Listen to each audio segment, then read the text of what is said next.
주님 감사합니다. 세상을 창조하시고 다스리시는 하나님 아버지, 주님을 향하여 달려나온 발걸음 가운데 함께하여 주시면 감사합니다. 마음을 다하고 뜻을 다하여 목숨을 다하며 하나님 앞에 살아가고자 애쓰고 수고하는 주의 권속들을 아버지 기억하여 주옵소서. 같은 기도 제목을 가지고 하나님 앞에 기도합니다.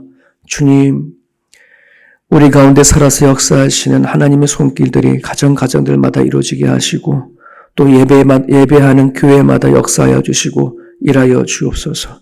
특별히 아버지, 믿음의 자녀들이 모여 예배할 때마다 우리가 깨달지 못했던 하나님에 대한 깨달음을 온전히 알려주시옵소서.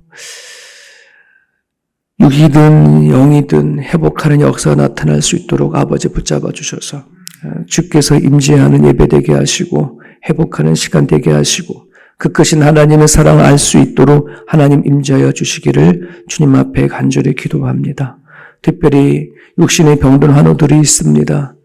그동안에 몸부림을 치고 기도했던 모든 시간들, 눈물 흘리며 기도했던 시간들 찾아와 주시고 만나 주시고 그들의 눈물을 닦아 주시고 온전케 하여 도와주셔서 가정이 하나님 가정을 세우고 주의 나라를 세우는데 어려움이 없도록 하나님 도와주시기를 주님 앞에 기도합니다. 아버지, 말씀으로 붙잡고 살아가고자 원하는 하나님의 권속들의 기도를 들어주셔서 오늘도 주님 앞에 기도하는 모든 기도 제목 가운데 찾아와 주옵소서. 예수님의 이름으로 기도합니다. 아멘. 오늘 매일 성경 본문입니다. 예레미야 32장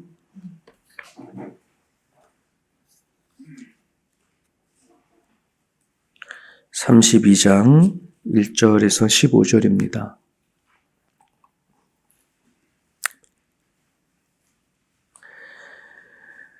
새벽에 매일 성경으로 말씀을 전하는 그 이유는 성도들이 개개인별로 매일 큐티가 이루어질 수 있기를 원하는 마음으로 우리가 이렇게 새벽마다 매일 성경을 본문으로 전하고 있습니다. 여러분들이 가능하시면 힘 닿는 대로 개인의 그 살아간 삶의 자리 안에서 말씀을 묵상해 주시면 감사하겠습니다. 지난 주 중에 매일 성경 7, 8호를 교회에서 하나 주셨어요. 예, 그래서 매일 성경 하시는 분들인데 혹시 이 자리에 계신 분 중에 잃어버리신 분이 있으시면은 교육자실에서 받아가시길 바랍니다. 우리 1절부터 15절까지 우리 한 목소리로 읽습니다. 유다의 시드기 왕 10째 곧 느부갓네살 18째 해에 여호와의 말씀이 예레미야에게 임하니라. 그때 바벨론 군대는 예루살렘을 에워싸고 선지자 예레미야는 유다의 왕의 궁중에 있는 시위대 뜰에 갇혔으니 이는 그가 예언하기를 여호와의 말씀에 보라. 내가 이 성을 바벨론 왕의 손에 넘기리니 그가 차지할 것이며 유다 왕 시드기야는 갈대인의 손에서 벗어나지 못하고 반드시 바벨론 왕의 손에 넘겨진 바 되리니 입이 입을 대하여 말하고 눈이 서로를 볼 것이며 그가 시드기야를 바벨론으로 끌어가리니 시드기야는 내가 볼 때까지 거기에 있으리라. 여호와께서 이와 같이 말씀하시니라. 너희가 갈대인과 싸울지라도 승리하지 못하리라 하셨다 하였더니 유다 왕 시드기야가 이르되 너가 어찌하여 이것이 예언하느냐 하고 그를 가두었음이었더라. 예레미야가 이르되 여호와의 말씀이 내게 임하였느니라.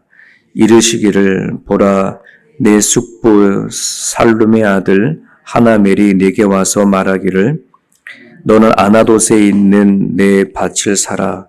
이 기업을 물을 권리가 내게 있으니라 하니라 하시더니 여호와의 말씀과 같이 나의 숙부의 아들 하나멜이 시위대의 뜰 안에 나에게 와서 이르되 청하노니 너는 베냐민 땅 인나소에 있는 나의 밭을 사라.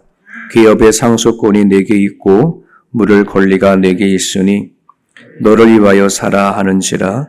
내가 이것이 여호와의 말씀인 줄 알았으므로 내 숙부의 아들 하나멜의 아나돗에 있는 밭을 사는데 은 70세겔을 달아주되 증서를 써서 봉인하고 증인을 세우고 은을 저울에 달아주고 법과 규례대로 봉인하고 봉인하지 아니한 매매 증서를 내가 가지고 나의 숙부의 아들 하나멜과 매매 증서에 인친 증인 앞과 수일의 뜰에 앉아있는 유다 모든 사람 앞에서 그 매매 증서를 마세야의 손자 네리야의 아들 바룩에게 붙이며 그들의 앞에서 바룩에게 명령하여 이르되 만군의 여호와 이스라엘 하나님께서 이와 같이 말씀하시기를 너는 이 증서를 곧 봉인하고 봉인하지 않는 매매 증서를 가지고 토기에 담아 오랫동안 보존하게 하라.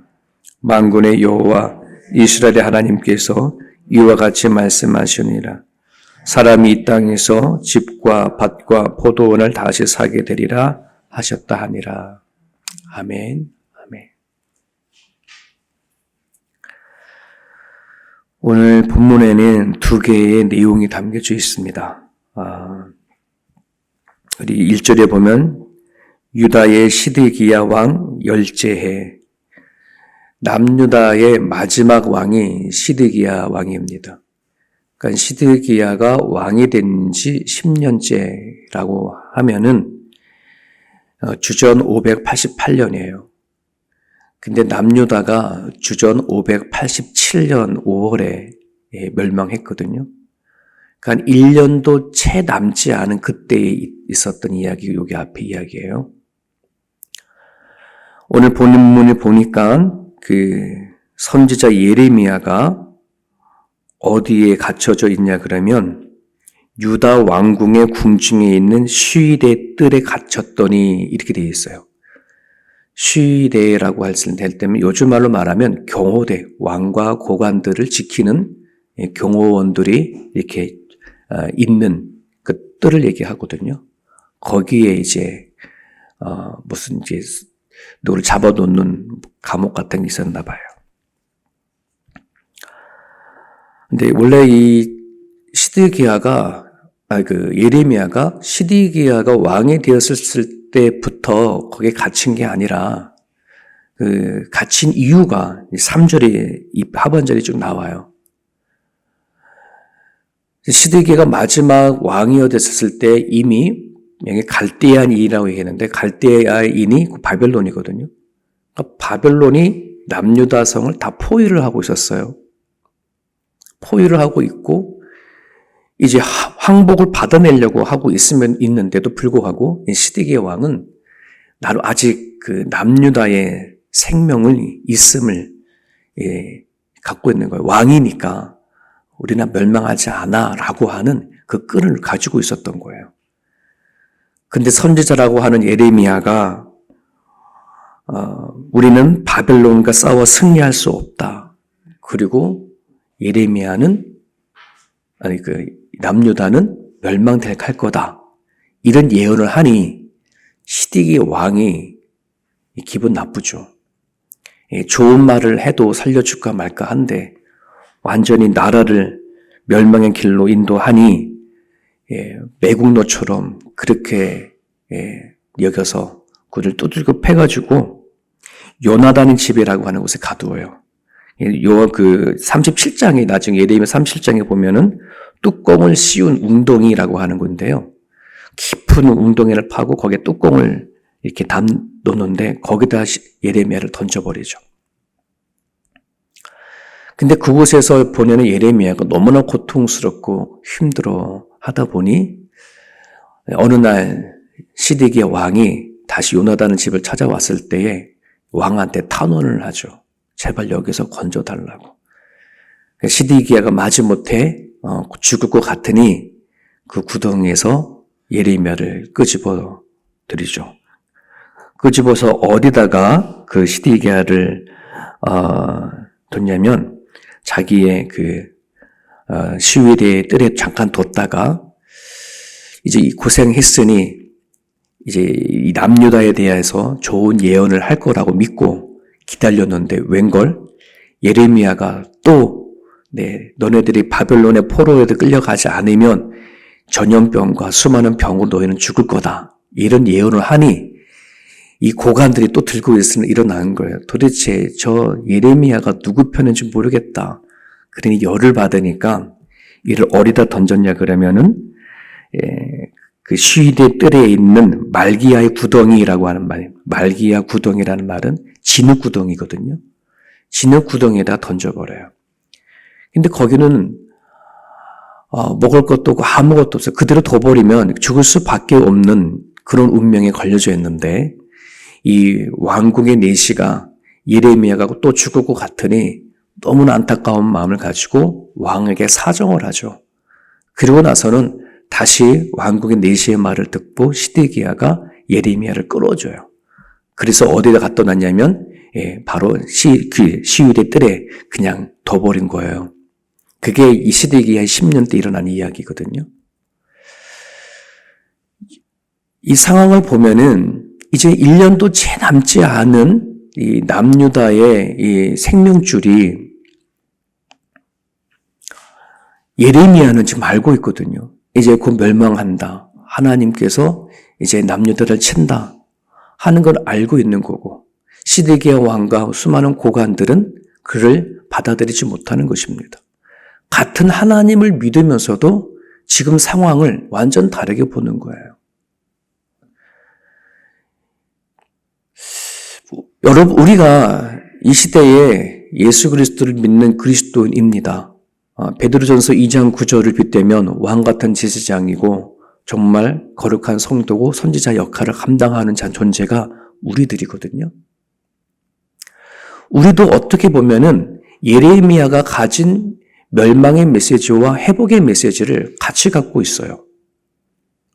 예수님께서 이 땅에 오셨을 때 회개해라 천국에 가까웠다라고 말씀하실 때에 그 안에는 회개하지 아니하면 정말 멸망의 길을 가는 거고 회개하고 돌이키면은 하나님의 나라에 들어가는 것이 바로 예수님이 주신 메시지이듯이 오늘 우리가 받은 그 복음의 메시지는 똑같이 예레미야가 받은 그 메시지예요.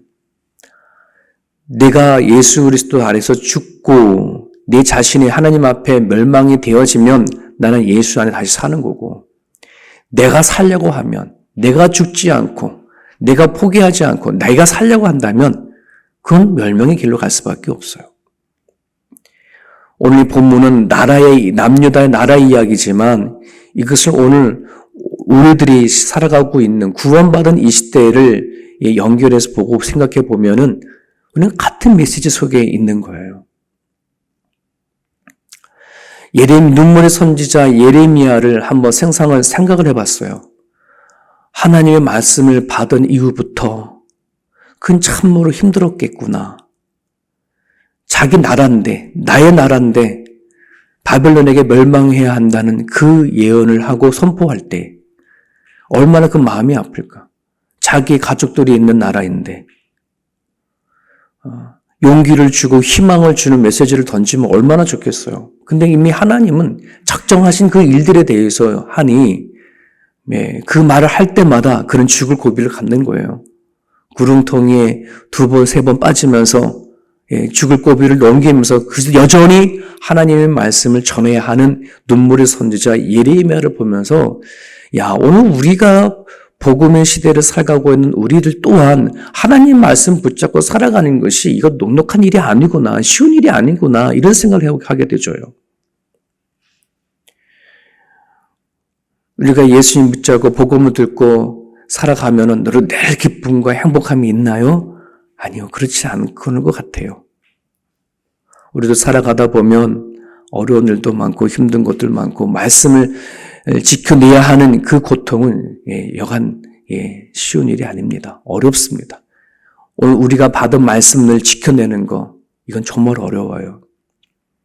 예수님께서 오셔서 말씀을 지켜내서 그 말씀이 잘 자라서 열매를 맺는 거 되게 어려운 거로 말씀을 하잖아요. 그렇지 않습니까? 수없이 하나님의 말씀은 우리의 마음에 떨어지지만은 그 말씀이 성장하고 자라는 데는 여러 가지 장애물들이 너무나 많다. 수십 년 동안 교회를 다니고 수십 년 동안 말씀을 듣고 읽고 자라왔지만은 열매 없는 그리스도인들이 오늘날도 여러 많이 보지 않습니까? 그런 차원에서 여러분 말씀과 씨름하고 나아갈 수 있기를 간절히 말합니다. 말씀을 지켜낼 수 있기를 바랍니다. 네. 잃어버리지 않는 방법은 우리에게 닥치는 수많은 근심과 염려와 고난이 있을지라도 뭐 하는 거예요? 그 말씀 붙잡고 이겨내는 것입니다. 히브리서 5장에 그러죠. 예, 젖을 먹는 신앙이 있고 단단한 음식을 먹는 신앙이 있다. 단단한 음식을 먹는 신앙이 어떤 거냐? 의의 말씀을 지각을 사용해서 의의 말씀을 가지고 연단을 받는 거다. 이 표현은 어떤 거냐 그러면 내가 살아가는데 너무나 이거 넘기 어려운 힘든 게 있어. 그러면 이것과 하나님의 말씀을 막 입에 넣고 씹는 거예요. 섞여가지고 막 해서 뭐 하는 거예요? 말씀으로 그냥 그 상황과 어려움을 꿀꺽 삼키는 거거든. 그렇게 삼키면 놀라운 일이 일어나요. 예. 거기에 성장이 있는 거예요. 우리는 내가 삼키지 못하는 환경과 상황들이 얼마나 많아요. 삼킬 수 없는 말들이 얼마나 많아요. 근데 그런 거를 하나님의 말씀을 가지고 그 상황을 씹어내는 거예요. 꼭꼭 씹는 거예요. 묵상하고 또 생각하고 씨름해서 끝내는 꿀꺽 삼켜버리면 그래 순종하자 이렇게 가버리면 거기 안에 성장이 있는 거예요. 그게 피가 되고 살이 되는 거예요. 그러면서 우리는 성장하는 건데 우리는 이거 씹지 못하니 어떻게 되는 거? 뱉어버리면 다시 또 제자리 자꾸 인생에서 쓴 건 들어오는데 그거를 말씀을 씹어내지 못하면은 그냥 토해내버리면 성장하지 못하는 거거든요. 눈물의 예언자인 예레미야뿐만 아니라 오늘 우리가 말씀을 붙잡고 살아갈 때 참 눈물 없이 갈 수 없는 신앙의 삶이 우리 가운데도 있습니다. 그런 의미에서 여러분들이 곱씹어야 할 상황들이 있다면 말씀으로 이겨내야 할 것들이 있다면 꼭꼭 씹어낼 수 있기를 바랍니다.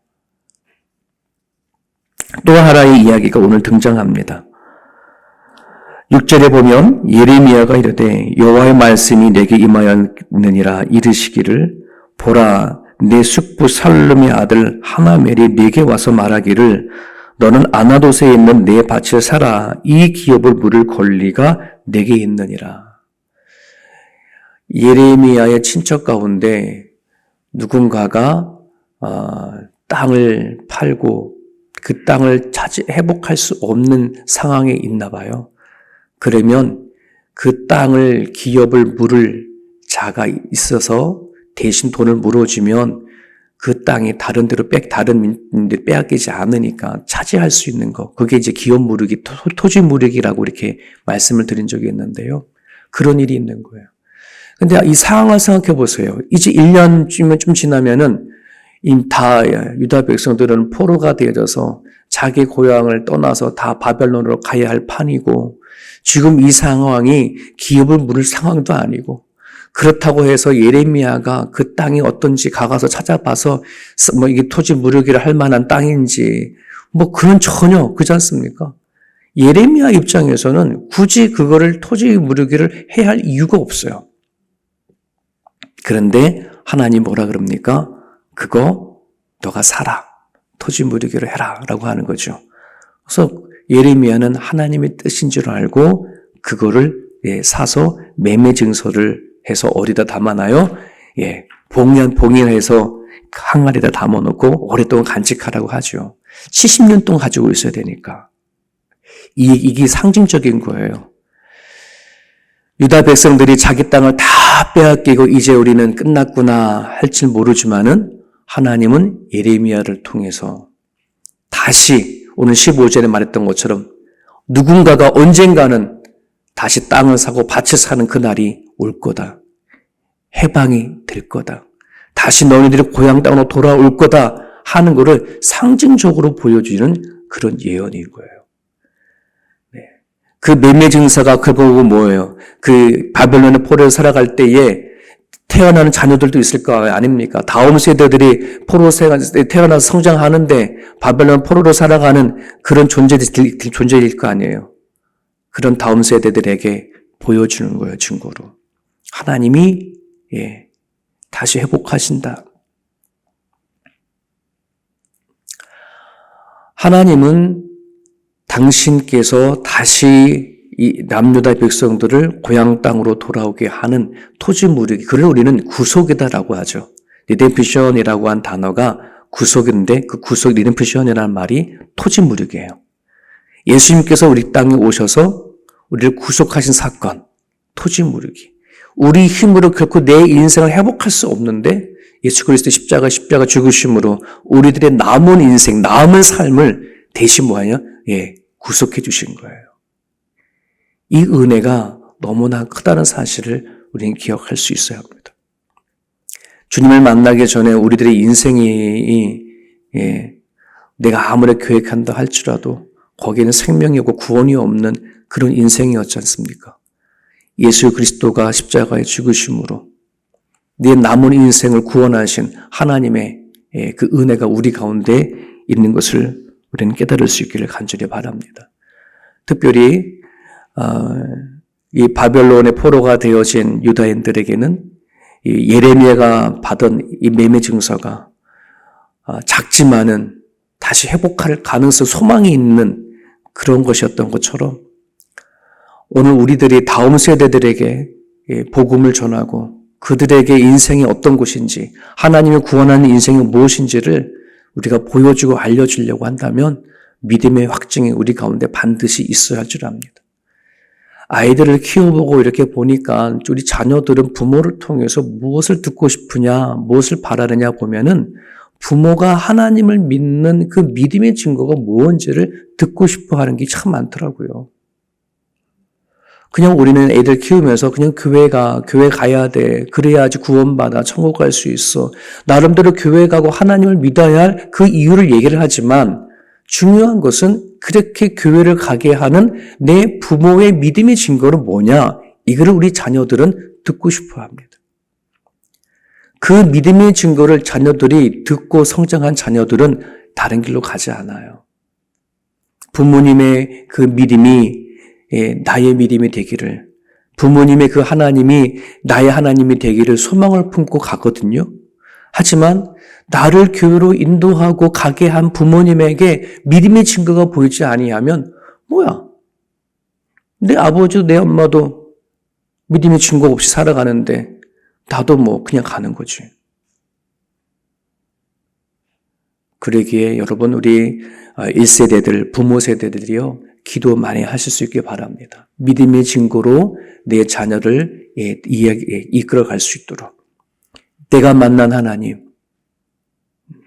나를 찾아와서 나를 변화시킨 하나님, 그 하나님을 끊임없이 흘러보내줘야 돼요. 자녀들에게. 그러면 그 자녀들이 안 듣는 것처럼 보일지 모르지만 아니요. 아이들이 듣고 싶은 거를 들었을 때에 그들은 발걸음을 교회로 향할 수 있어요. 주님께로 향할 수 있어요. 그것이 우리들의 기도 제목이 되어줄 수 있기를 간절히 바랍니다. 오늘 주님이 주신 말씀을 붙잡고 이 시간 기도할 때에 이렇게 기도했으면 좋겠습니다.